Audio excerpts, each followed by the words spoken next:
Okay, to our special worship service. Instead of Wednesday, we move it to tonight kasi nga bukas aalis yung karamihan para sa camp. Joshua chapter 24, verse number 14 and verse number 15. Basahin natin ng sabay-sabay. Ready, read. Now therefore fear the Lord and serve Him in sincerity and in truth, and put away the gods which your fathers served on the other side of the flood, and in Egypt, and serve ye the Lord. And if it seem evil unto you to serve the Lord, choose you this day whom you will serve, whether the gods which your fathers served that were on the other side of the flood, or the gods of the Amorites, in whose land ye dwell. But as for me and my house, we will serve the Lord. Choose what is right. Let's pray. Our loving, heavenly, gracious, compassionate Father, Lord, thank you for tonight. Thank you, Lord, for this great privilege that we can worship in spirit and in truth. Thank you for your words that we have just read. Panginoon, pagpalain niyo po ang bawat isa sa amin. Ang Espiritu kayo pumanguna sa bawat isa sa amin, bigyan ng katalinuhan, higit sa lahat, kalakasan upang may sabuhay po ang mensahe. Patawarin niyo po kami sa lahat ng aming mga pagkakasala, katigasan ng ulo, mga gawa na hindi nakakapagbigay kalukuran sa inyo. Patawad po. At sa gabing ito, Panginoon, pagpalain niyo ang bawat isa, ganun din ang mga makakapanood at manunood ng preaching na ito. Salamat sa inyo. Pinupuri ka namin, pinasasalamatan sa dakilang pangalan ng Panginoong Jesucristo, naming Panginoon, Diyos at tagapagligtas. Amen. Amen. Praise the Lord. So please be seated. So, ang keyword natin ngayong gabi is the word choose. Amen? Amen. Pili. Pumili ka. At lagi kong sinasabi yan, the manifestation of our choice. Kung ano yung pinili mo, kaya mo pinili yun kasi yun ka. Ang buhay natin, life is a life of choice. Araw-araw, pumipili tayo. Amen? At applicable palagi yan. At sa palagay ko, ito yung pinaka-paborito ng mga estudyante. Lalo na pagdating sa exam, yung tinatawag na multiple choice. Yung may tanong, tapos mamimili ka lang ng sagot. Amen? Ganun ang paborito eh. Tapos, kahit na hindi ka mag-aaral, minsan makakatsamba ka. Kasi, buntot, unsa may tubag, tapos letter B ang naman at naturo. Tinuod ba nga ang letter B? Butikaw, ikaw. Ay, mandi ay. Tapos pagdating sa pagpuri, tumama. Nakatsamba. Pero alam niyo, sa paglilingkod sa Diyos, hindi po ito tsambahan. Yung paglilingkod lang mismo sa Panginoon, it's a matter of choice. Amen? Ibig sabihin, kung maglilingkod ka ba sa Panginoon o hindi ka maglilingkod. In general, lahat tayo ay naglilingkod. Pero ang tanong, kanino? Ibig sabihin lang, kung ikaw ay naglilingkod sa Diyos, kaya ka naglilingkod sa Diyos kasi pinili mong maglingkod sa Diyos. Ngayon, kung hindi ka naman naglilingkod sa Diyos, in other words, naglilingkod ka pa rin. Pero kanino? Hindi sa Diyos. Hindi ka naglilingkod sa Diyos, naglilingkod ka sa kaaway ng Diyos. Ang Diablo.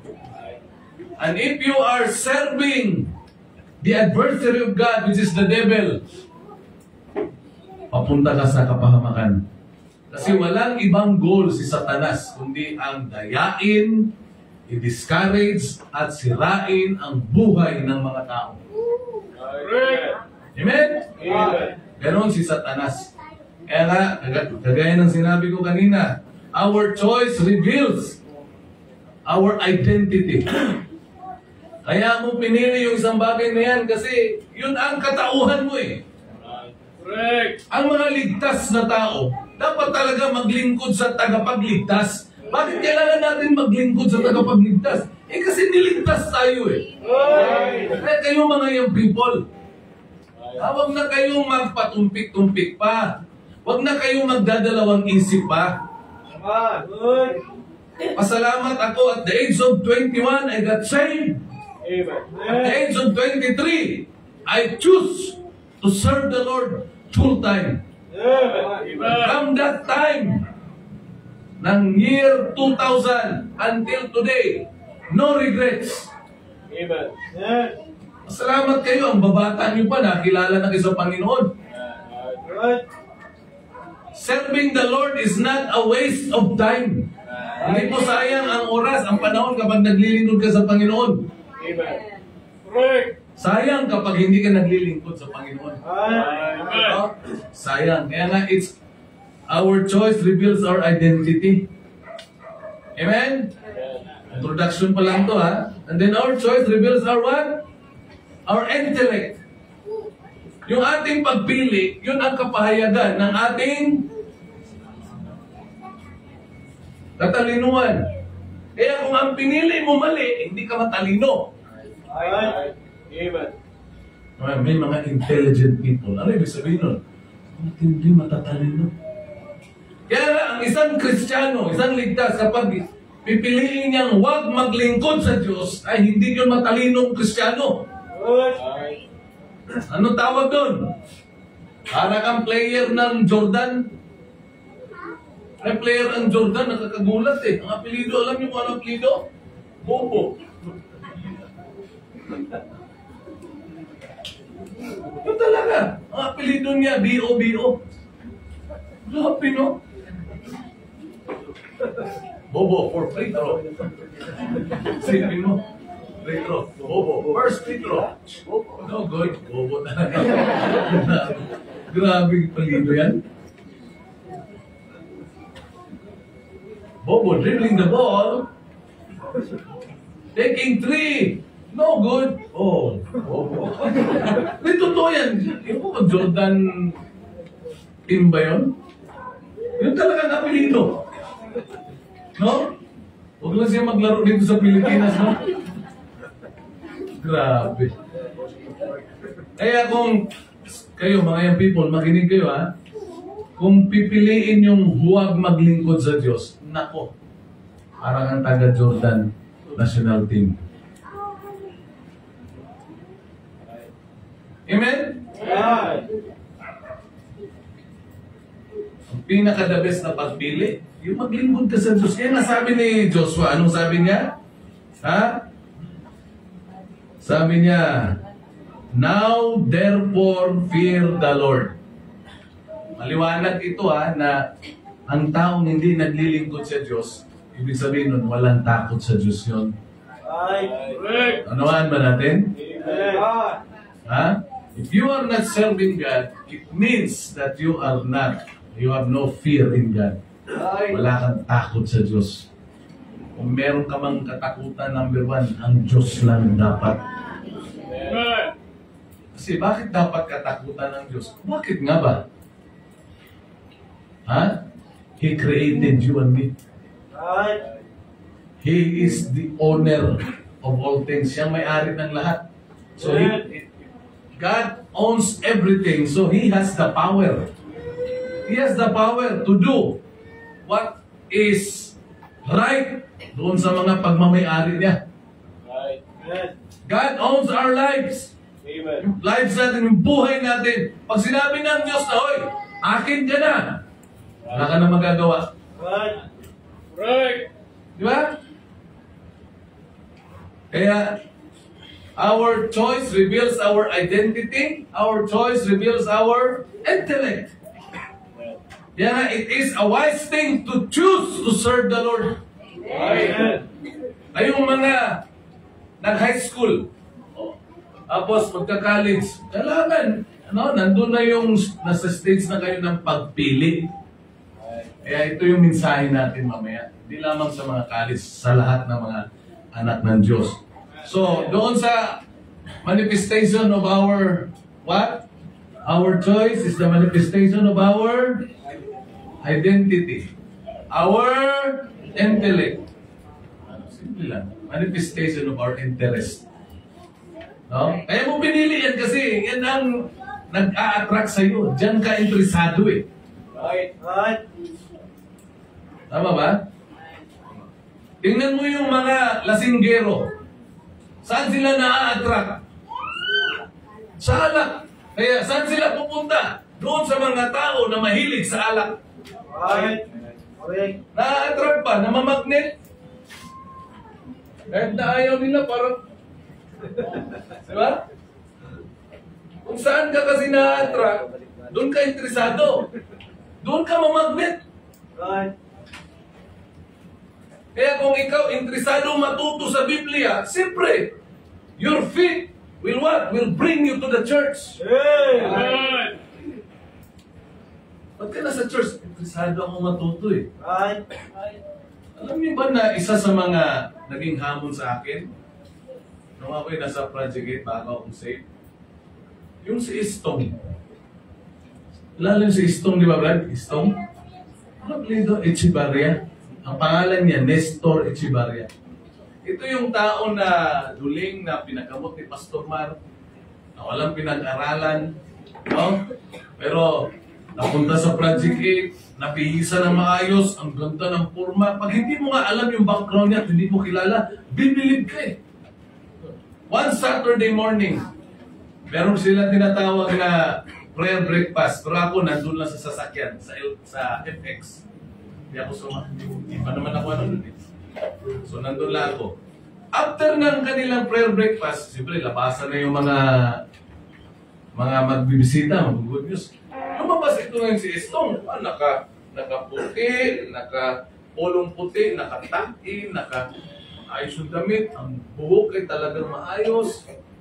Tapos nagsalita siya, oh. Sabi ko, ang galing naman ito. Paano ang sinabi niya, mga verses? Nag-quote siya ng verse, oh, for God so loved the world. Nandun ako sa FX, nakapatong yung paa doon sa dashboard, nakaganyan. Tapos nakita ko siya doon sa may gate. Galing nga. No, tapos pag nagsalita, talagang doon ako nahamon eh. Kasalaman ko. Tapos maya-maya, parang inaano lang nila, niloloko, parang binubuli. Istong nga eh, istong. Yun yung pag naglakad, pag nakasalubong mo, kailangan mo tumabi talaga. Kasi ang lakad nun eh, pag gumilit ka, talagang ano eh. Eh minsan naglakad yun eh, yung ano, di ba? Kita niya, may taing ng baka. Hindi niya, dito ako pa rin, papakan. Doon talaga napunta yung ano. Kumanod siya para hindi mano, pero doon talaga. Oh? Grabe yun. Yun ang nag-ano sa akin, na-challenge ako na, hindi ako ng Bible. Kaya nung nagkaroon ako ng interest, dahil doon sa nakita ko, yun yung mga tuwing Sabado, unti-unti na akong sumasali. Pumupunta doon sa likod ng room, tapos umuupo ako sa likod. Tapos pag upo ko sa likod, ang ginagawa nila, fellowship, nagkakantahan, tapos napukaw yung aking damdamin doon sa mga kantahan. Tapos may nagigitara na alam ko mas marunong pa ako sa kanya. Sabi ko, oh, Kristo ah. Ganito pala dito. Tapos maya-maya, nandun si Pastor Mar, nagtuturo ng Biblia. Napukaw yung interest ko. Hindi napukaw, nabaling yung interest ko saan? Sa salita ng Diyos. Tapos nabaling din yung aking interest sa mga awitin. Mga inawit ko dati, mga worldly song. Nung nakapunta ko doon, ang ganda. I will sing of the mercies of the Lord. Forever I will sing. Alam nila. Tapos memorize nila. Yung pala nasa Bible. Psalm 89. With my mouth will I make known thy faithfulness, thy faithfulness. With my mouth, will I make known thy faithfulness to all generation. Tapos, sinundan ng Isaiah 55:11. 51:11. Therefore the redeemed of the Lord shall return, and come with singing. Sabi ko, ang ganda niya na. And to Zion, an everlasting joy shall be upon their heads. They shall obtain gladness and joy, and sorrow and mourning shall flee away. Meron ba? Flee away! Gumaganon pa yung iba eh. Ako sabi, okay, diretso natin sa Romans 5:8. Therefore, the being justified by faith. Hindi ganyan. Therefore, being justified. Ay, doon ako nagkaroon ng interest. Amen. Kaya nga, our choice reveals our identity, our intellect, and our interest. Amen. Kaya nga, last Sunday evening, nag-preach ako sa anniversary, di ba? Ganda ng tema nila eh. Get on these things. So, kunin mo ang mga bagay na ito, tapos nakalagay. Ang tema nila, 2 Corinthians, Timothy 3:14, but continue daw. Ano yung nauna? Continue in serving, continue in sharing, continue in supplication, lahat, continue in soul winning. Kaya doon ko na-realize na sa buhay Kristiyano, importante yung 5 W. 5 W's. Sa English grammar, ano yung una? What?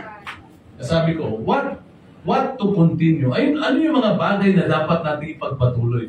Same with our topic tonight. What to choose? Ano yung dapat piliin mo? Tapos ano? After ng what? Why? Bakit pipiliin? Parang ang tema nila, what to continue? Why continue? Bakit kailangan magpatuloy?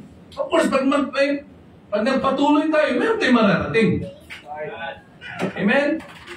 Meron kang matatanggap na blessing pag nagpatuloy ka. Same with the students. Diba? Bakit kailangan nyo magpatuloy sa pag-aaral? Para maabot yung mga goal nyo. Kasi kung wala kang goal, kuanggol ka. No? Ang buhay natin, huwag mong sayangin ha. Yung wala kang goal sa buhay. Sabi ng isang pastor, ano ang goal mo? Ha? Anong goal mo?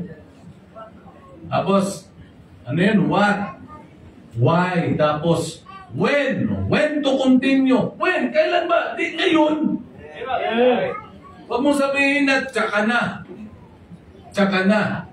Tsaka na ako. Parang ano ba? Tsaka na ako babalik sa Diyos? Okay pa naman ako. Okay. Tsaka ka lang babalik sa Diyos? Pag baldado ka na? Ha? Tsaka na ako babalik sa Panginoon kapag sa year 2026.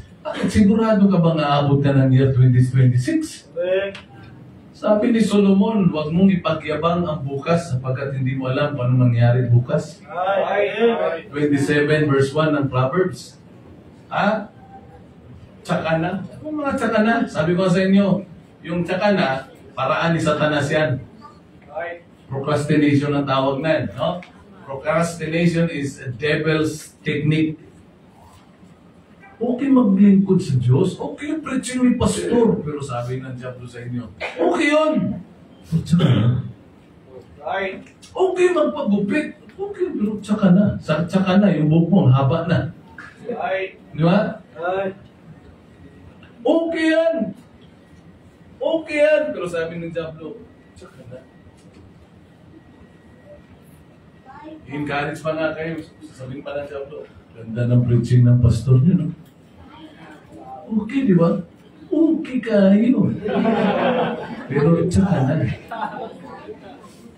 Tsaka na. Tsaka ko na itigil itong ano, hindi man nila naalam eh.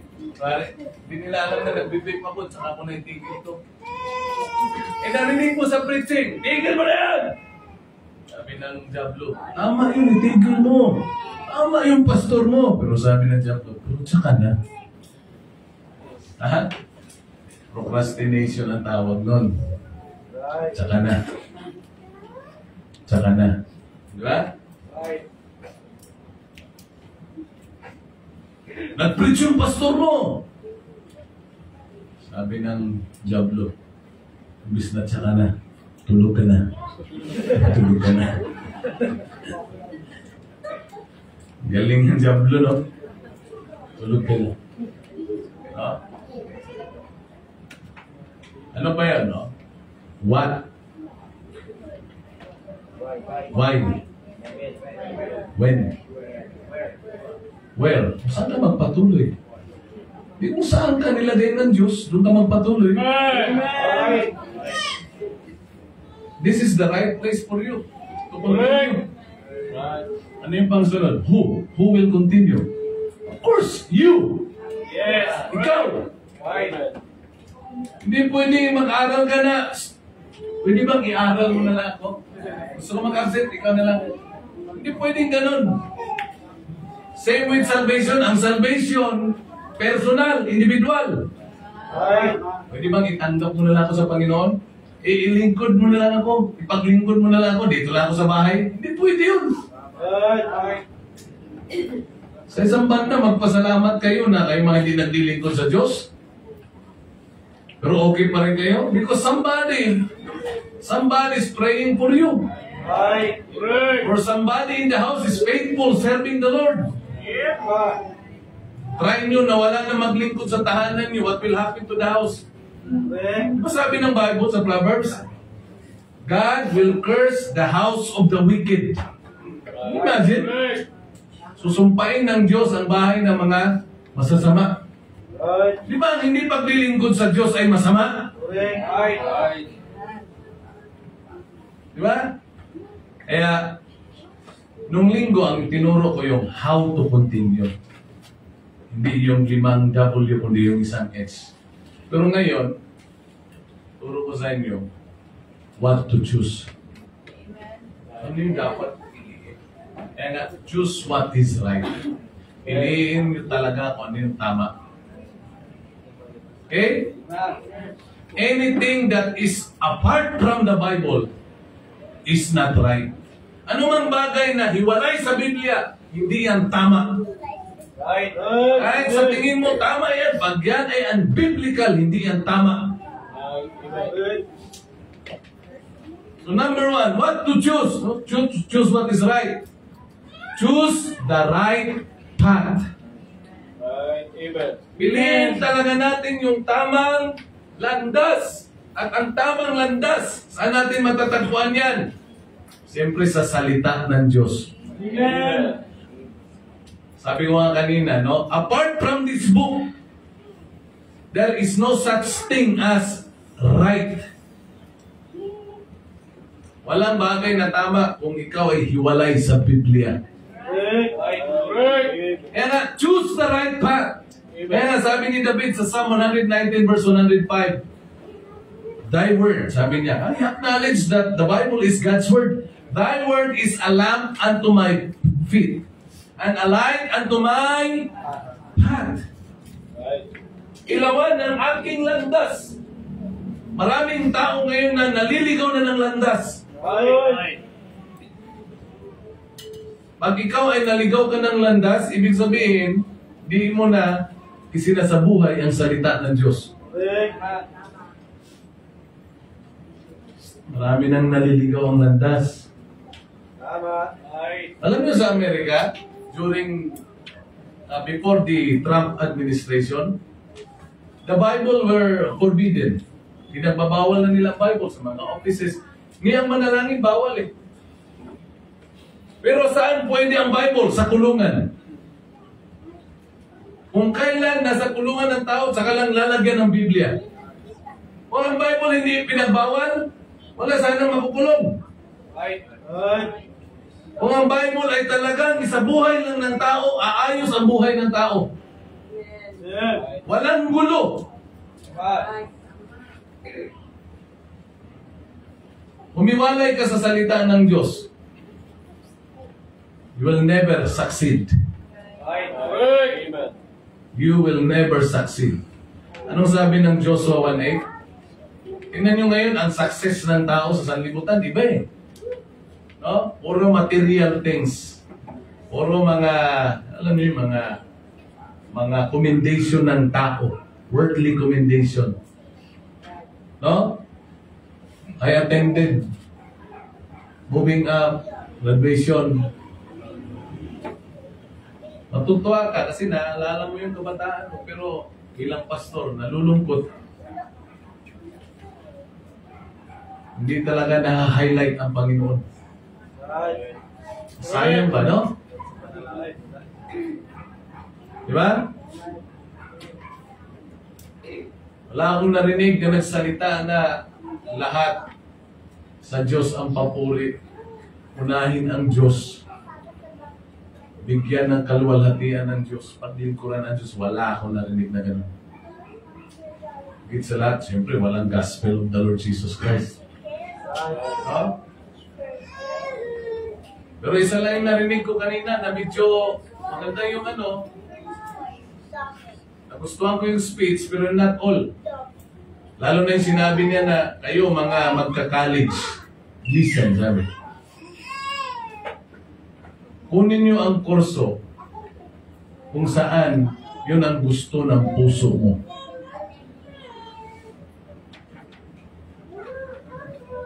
Alam niyo ba? That's unbiblical. If you are a Christian, that's unbiblical. Kunin mo ang kurso kung ano ang kalooban ng Diyos sa'yo. Even if your heart doesn't like it. Ha? Bakit? Kasi sabi ng Bible, huwag magtiwala sa puso. Ano? Huwag magtiwala sa puso. Kasi ang taong nagtitiwala sa puso, hangal.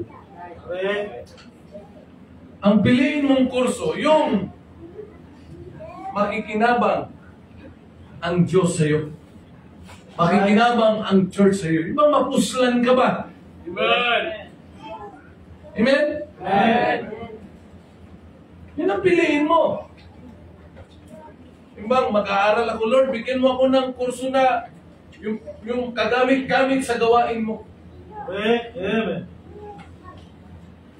Uy, daming sira dito ng mga sasakyan na. Magmimikaniko ako. Di ba? Kaya si MJ, yan yata kukunin niyang kurso eh. So, hindi ko nagustuhan yung sinabi, ano kayo, magmekaniko lang, pambihira. Lahat ng posisyon, importante.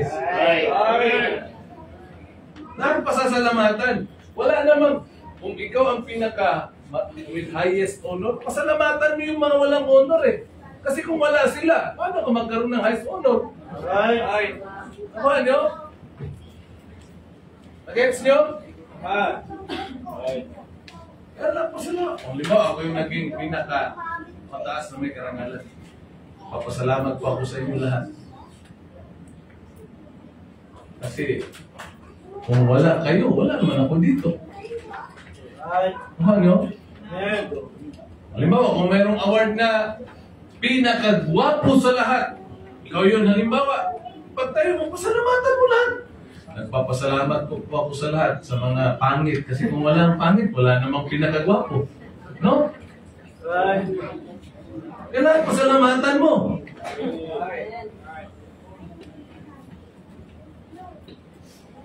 Kaya kayo, piliin nyo kung anong tama. Huwag kang pumili ng isang bagay na magpapalayo sa iyo sa Panginoon. Pinanood ko yung preaching mo ha. God bless you ha. Ano sinabi mo? Huwag kang, kung papasok ka, habang nagpapahinga ako doon sa bahay, huwag kang, hanggat maaari, ito yung natatandaan ko eh, huwag kang pumasok sa college na magdodorm. Kasi dyan nagkaka-litsi-litsi ang mga buhay ng kabataan. At ako'y naranasan ko yan. Ako nag-college 1994. Yung mga merong dorm, walang aral na matino ang nangyayari. Tama yun. Hanggat kaya mong umuwi ka. Ba't ka magdodorm? Gastos ka lang. Bukod sa gastos, andan yung tukso. Kung lalaki ka, ay nako. Lahat nakita ko na yan. Ha? Magkano ang dorm? Mahina ka spiritual, ha? Doon magagawa mo lahat. Ano nangyari sa'yo? Kaya karamihan, kaya nga, minsan yung mga biro ko, mga nag-aaral, tinatanong ko, di talaga tanong yun. Patama yun. Nag-aaral ka ng college, opo, anong course kinuha mo? Hindi naman, course. Curse kasi naging sumpa na sa'yo yung pag-aaral mo. Dahil sa pag-aaral mo, nawala ka sa Panginoon. Di ba? Hindi nyo ba napansin nga kayo mga nag-ano? Education is always right, ha? If you put it right. Tama lagi mag-aaral, basta itama mo. Kailan ka nag-aaral, doon ka nagkalit-silitsi. Doon ka ngayon sumasali ng mga dang. Why kugang? Di ba? Kaya nga, choose what is right. Ano yung right una? Choose the right path. Kaya sabi ni Joshua, ang tamang landas ay ang maglingkod sa Diyos. Sabi niya, choose you this day whom you will serve. Tapos marami pa siyang enumerate, di ba? Whether the gods of your fathers which you serve on the other side of the flood, the God of the Amorites, di ba? In-illustrate niya yun eh. In-enumerate niya. Pero anong sabi niya? But ako, basta ako, at ang buong pamilya ko, maglilingkod kami sa Diyos. Kaya nga, he choose what is right. Choose the right path. Kung meron kang, lahat naman tayo may landas na tinatahak. Tandaan nyo kung yung landas na tinatahak mo ay malayo na sa Biblia, bumalik ka sa tamang landas. Kasi mapapahamak ka lang dyan. Hindi, Pastor, tama itong tinatahak ko. Yun nga sinasabi ni Solomon sa hangal eh. Ang hangal, ang laging nakikita sa kanyang landas, tama. Kaya nga, merong daan na tama sa isang mama, pero ang dulo pala ay kapahamakan. Proverbs 14:25. 14:12. Tapos inulit yan sa Proverbs 16:25.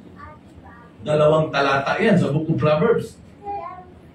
Kaya, buti na lang yung mga naligaw ang landas, talagang natuto eh. Bumalik. Kasi pag nasa maling landas ka, magiging mali lahat. Magiging mali ang pamumuhay mo, mali ang buhay mo, mali ang lingwahe mo, magiging mali ang pananaw mo, lahat mali. Mga taong sasamahan mo, mali. Lahat magiging mali. Ang tama na sa'yo, yung mali. Yung pagre-rebelde, tama na sa'yo. Yung pagbibisyo, tama na sa'yo. Bakit? Wala ka na sa tamang landas eh. Choose the right path. P-A-T-H. Path. Landas. Okay? And this book teaches us where to stand. Saan ka tatayo? Teaches us what to stand. Teaches us how to stand. Sa mundong ito, kailangan mong manindigan talaga eh. Mga estudyante ha? Manindigan naman kayo. Ha?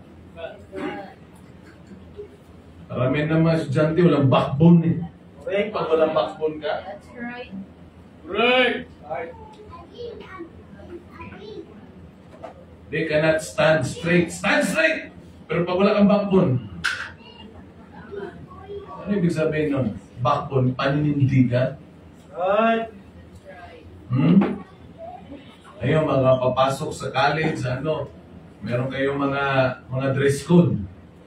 Ano yung kasi nakita ko dyan sa may ano? Bibian ba yan? Kasi maglalakad yung estudyante. Halos pakita yung lubot. Tapos, ang haba ng medyas. Ano ba yan? Dapat ang mahaba yung palda, ang medyas maiksi. Pinalitan nila eh. Baliktad ngayon eh. Ang mahaba yung medyas. Ang medyas hanggang dito. Hindi, stocking. Nasa bandang, iksi.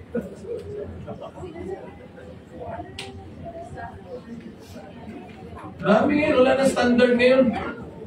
Ba't kaya ganun? No? Kasi nga, hindi biblical. Kaya nga, choose the right path. Amen. Amen. Kayo mga kabataan, lahat tayo may landas na tinatahak. At hindi nyo pwedeng sabihin mga kabataan, mahaba-haba pa yung landas na tinatahak ko. Isa dyan sa nagsasalita, matanda na yan eh. Boast not thyself of tomorrow. Only God knows how long is our path. Amen. Hindi natin pwedeng sabihin kay Tatay Tomas, maiksi na lang yung landas niya. Yung nakakala mo. Sabi ng 16-year-old or 18-year-old na yung people, ako, ang haba pa ng landas na tatahakin ko. Kaya si Tatay Tomas, maiksi na lang yan. Yung nakakala mo. Makabaliktad pala, iksi na lang yung landas mo. Bakit? Kasi ang tinatahak mong landas ng kapahamakan.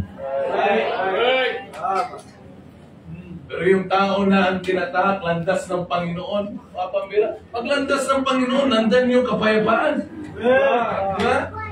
Nandyan yung protection ng Diyos. Kahit natikuwang na yan. Kahit na sabihin ng doktor na hanggang ganito ka na lang, hindi mo pwede sabihin na maiksi ka na lang. Yung kaibigan kong pastor na dating sundalo, Fiera, pak, tinamaan dito, boom! Pastor Fred Lagora. Pagkatama, pak. Wala na, namanid yung katawan niya, wala na. Dinala sa bilong ng hospital. Talagang paralyzed. Kasi dito ang tama niya eh. Dito ang tama eh. Sabi naman doktor, wala na yan, baka bukas wala na yan. Bukasan, buhay pa. Baka isang linggo lang yan. Isang linggo, buhay pa. Mga 80s yata yun, o 90s. Mga isang, hanggang ngayon, buhay pa. Yung mga doktor na sabing, wala na yan, nauna pa. Nakapag-preach pa yan sa church natin, doon sa may second floor. Yung tabi ng San Francisco dati. Sipin mo, nung na-paralyze siya, talaga hindi na magalaw. Meron nagturo sa kanya ng Bible. Wala kasi pakiramdam ha. Talagang, tandaan nyo ha, ang Diyos na pinaglilingkuran natin, talagang Diyos ng himala. Makapangyarihang Diyos. Sabi nung naligtas siya, lang, sunod-sunuran. Sa sinner's prayer, maya-maya alam mo sabi niya, Lord, kung totoo ka talaga, gamitin mo ako, pero di ko alam, pero Panginoon, gusto ko lang na gamitin mo ako. Tumanggap na siya, gusto ko gamitin mo ako. Nung pagkasabi nun niya ng gano'n, testimony niya to eh, bigla daw na uminit yung kanyang katawan. Nakaramdam siya ngayon ng nakaramdam na siya. No? Tapos, nakatayo. Pero ang lakad, talagang, nung maglakad yun. Ganun maglakad yun. Hindi ko lang alam ngayon kung ano nang lakad yun kaya, no? Ganun, nakapag-asawa pa yun. Ganun maglakad, no? Yung mga doktor, mga kasamahan niya, mga sundalo, talagang hindi makapaniwala. Maraming mga mayayaman na nagka-problema sa ganun, hindi nakabalik sa pagtayo eh. Yung original na Superman. Superman yun siya. Si Christopher Reeves. Maraming Reeves yun eh. Si Christopher Reeves. Siya yung original na Superman. Lumilipad yun siya, di ba? Pero nahulog sa kabayo. Nahulog sa kabayo si Christopher Reeves. Pagkahulog niya, pak! Na-paralyze. Na-paralyze hanggang sa wala na, naka-wheelchair na lang siya. Hanggang sa namatay siya. Nakita nyo? Ang Amerika, pagdating sa medicine, grabe. Grabe sila ka-high-tech. Pero, hindi nagawa ng pera na nakatayo. Hindi. Yun yung si Christopher Reeves, pero si Pastor Fred Lagora, pinatayo ng Diyos. Kumusta na kaya yun? Kumustahin mo nga pala yun. Pastor Fred, kung nanonood ka man, God bless you. No? Fred Riego. Ay, go. Lagura pala, Lagura. Fred Riego sa Marinduque pala yan. Fred Lagura. No? Fred Lagura. Stand corrected. Okay? So choose the right path. Magiging tama lang yan kung yan ay naaayon sa Biblia. Ulitin ko, anything that is unbiblical, it is not right. Kayo mga kabataan, ano, palad kayo? Nasa tamang landas kayo, ha? Always choose the right path. Pangalawa, choose the right person.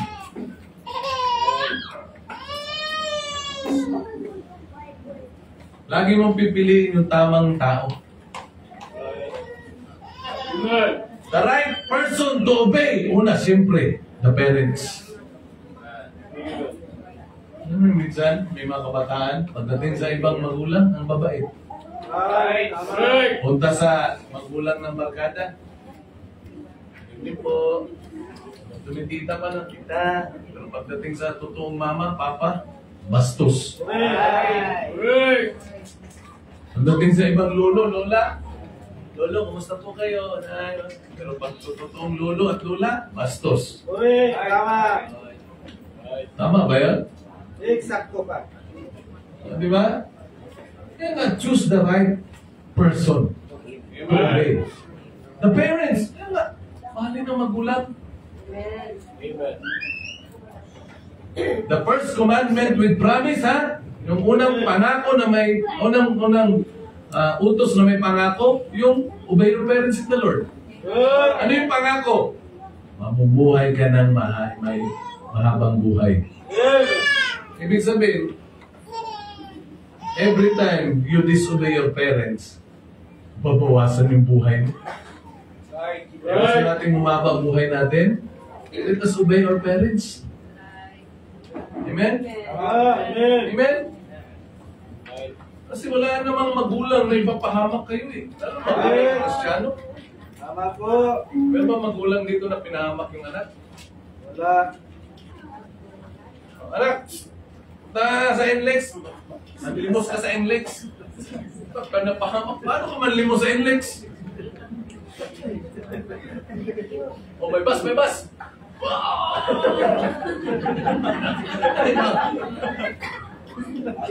Makakapanglimos ka lang kung sobrang traffic. Okay?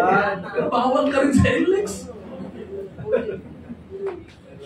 Walang ganun. Ano lagi ang mga utos ng magulang? Anak, punta ka ng church. Di ba ganyan? Salamat kayo na ginaganyan kayo. Anak, mag-involve ka sa church.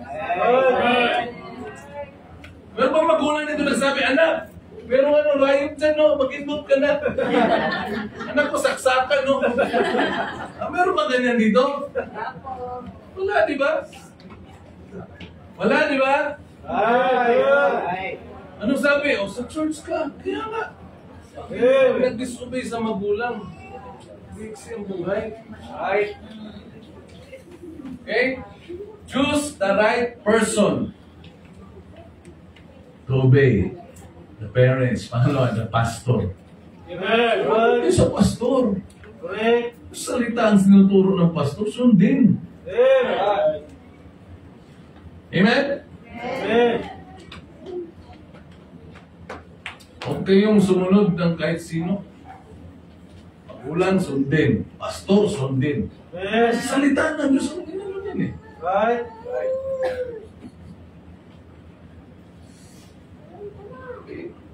Huwag kayong sumama ng kahit kanino. Diba? Proverbs 13:20, ang taong sumasama sa pantas ay magiging pantas. Pero ang sumasama sa mga hangal ay masisira. Totoo yan, yung power of influence. Kung sino yung lagi mong sinasamahan, ay magiging ganun ka rin. Okay lang kung ikaw yung nag-i-influensya. Pero ngayon sa panahon natin ngayon, it's hard to influence what is good. Kung ano yung mabuti, ang hirap i-influensya. Correct. Di ba? Tama.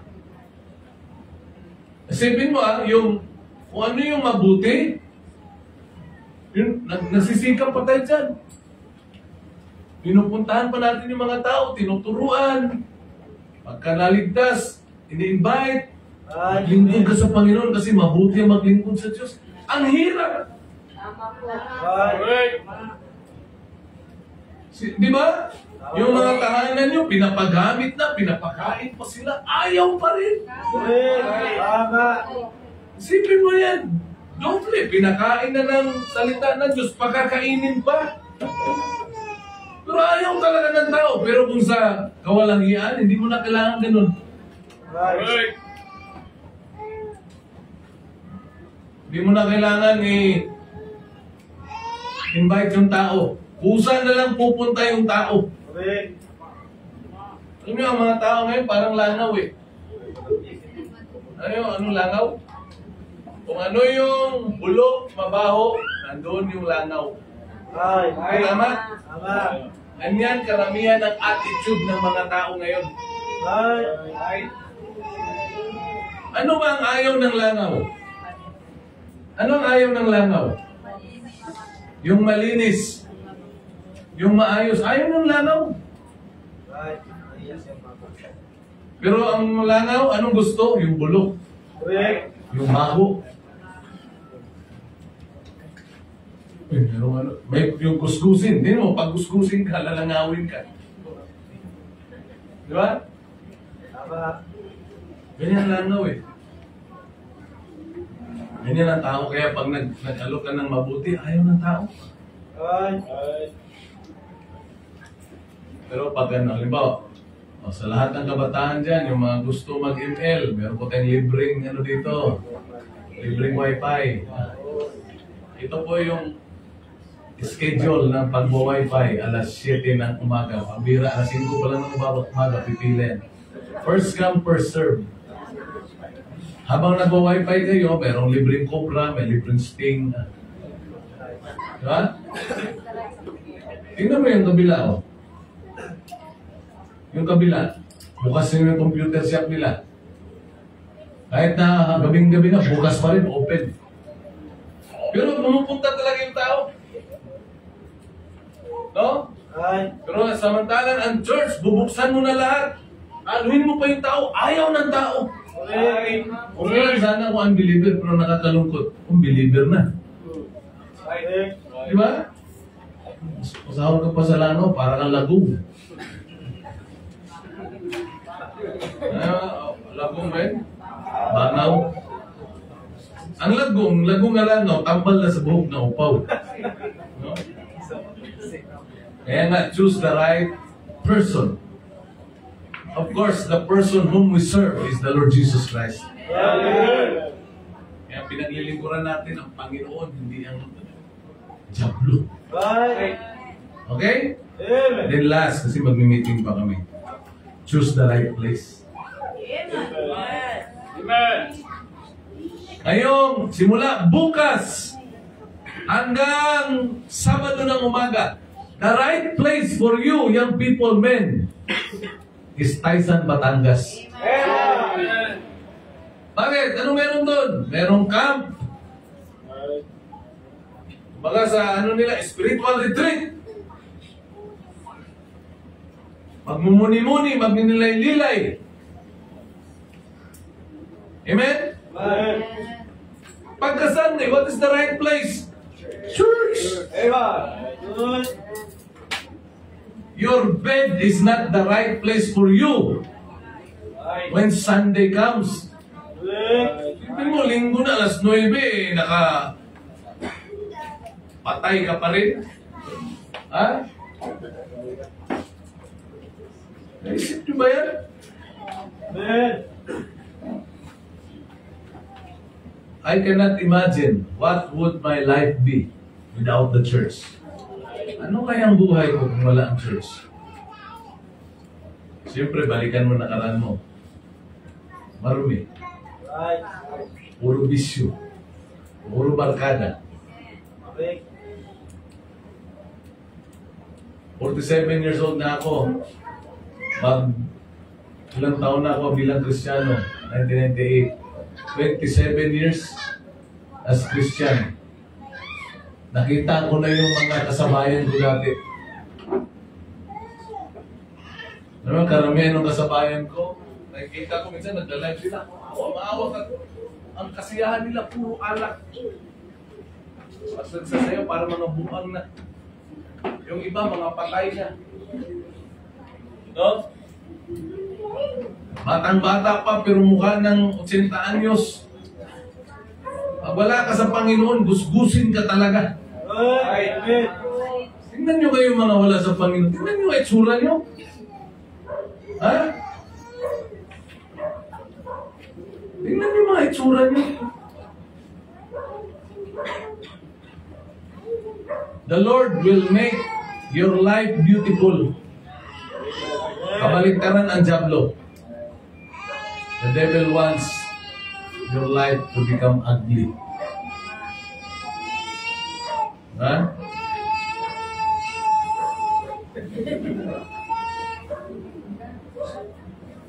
Naunawaan niyo ba ako? Piliin natin kung anong tama. Right. Anything that is right is biblical. Apart from this book, is not right. Right. Piliin mo kung anong tama. Ha? Amen.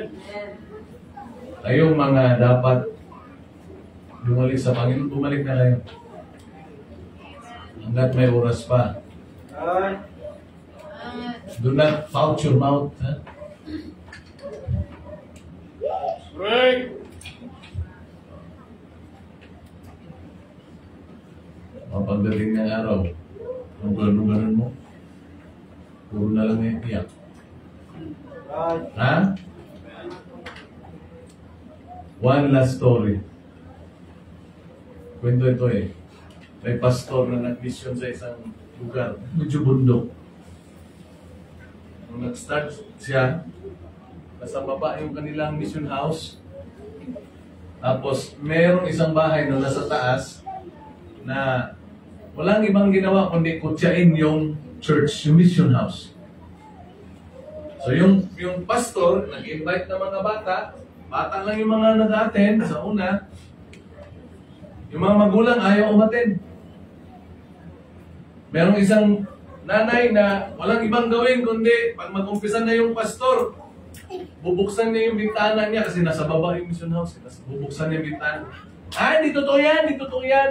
Yung bintana na ang lock ay yung kukunin mo na yung kahoy tapos tulak ng ganon. Tapos itutupod. Yun ang mga bintana sa probinsya eh. Right. Kayo hindi ganon kasi mga rich kids kayo. Jealousy kayo eh. Gaganon no? Bubuksan niya tapos, wala yan, di totoo yan, di totoo yan. Tapos magkakantahan sa baba, to God be the glory. Dito yan, dito yan. Tapos, ilang buwan niya ginaganon yun. Tapos magagalit yun kapag yung anak niya ay pupunta doon. Yung anak gustong-gusto kasi ganda ng turo eh. Amen. Wala naman tinuro na masama. Right. Ganun. Hanggang sa yung anak pinipigilan niya. Ang dumating talagang araw na yung anak niya, di na niya pinasimba. Huwag ka magsimba dyan.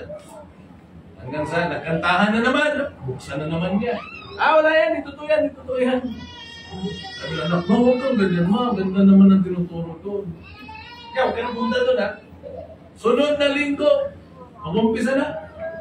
Gaganon eh, yung kanyang bintana pa naman ay solid na kahoy ba? Parang magpuno yata yun. Pag ganyan na isang linggo na umagaw, ganyan, kantahan na. Lagay niya na. Hindi totoo yan, hindi totoo yan. Ganon niya yung tukod. Pag ganyan, hindi totoo yan. Bumanon. Hindi totoo yan. Bumampas yung bintana. Hindi totoo yan, hindi totoo. No. Pog! Parang sinuntok ni Mike Tyson eh. Ganun no. Basag yun dito eh. Dugo. Yung anak, ano nangyari sa'yo?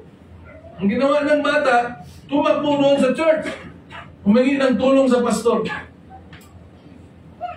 Nagulat din yung pastor, bakit tumahimik? Kasi laging nangungutya ngayon eh. Kaya mahirap kutsain ang gawain ng Diyos. Right. Ha? Mahirap kutsain ang mga naglilingkod sa Diyos. Right. Lalo na ang lingkod ng Diyos. Hey. Sabi nung bata, Pastor, tulungan mo mama, nahampas. Tinulungan. Dinala sa ospital. Sino yung tumulong nung nangungutya? Yung pa yung kinutya niya. Right. Amen. Na-realize niya na, uy, okay pala ito si Pastor. Yung bata, nagpatuloy yung lagi hanggang sa yung bata lumaki, naging pastor. Hey. Ha? Di ba? Pero ang kapalit, basag muna ito. Huwag mo na hintayin. Ha? Right. Balik na sa Panginoon. Amen? Let's pray. Panginoon, salamat po sa gabing ito. Salamat sa inyong salita. Salamat sa kabutihan mo. Panginoon, tulungan niyo pong bawat isa sa amin at piliin palagi ang tama, Lord. What is right today is not popular. But Lord, help us to choose what is always right. Salamat po sa inyo. Help us to choose the right path, the right person, and the right place. Panginoon, maraming salamat po. Bless you po ang bawat isa, lalo na mga kabataan. Bless the young people, especially yung mga pupunta sa camp, Panginoon. Salamat po sa inyo. Bless our offering tonight. In Jesus' name we pray. Amen. Amen. Okay, magbigay mo natin ng offering. Sige. And after this,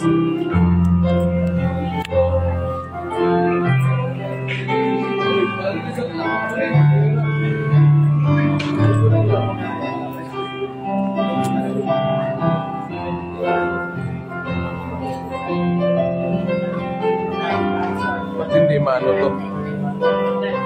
Hindi mabiligtad. Special Tuesday worship service.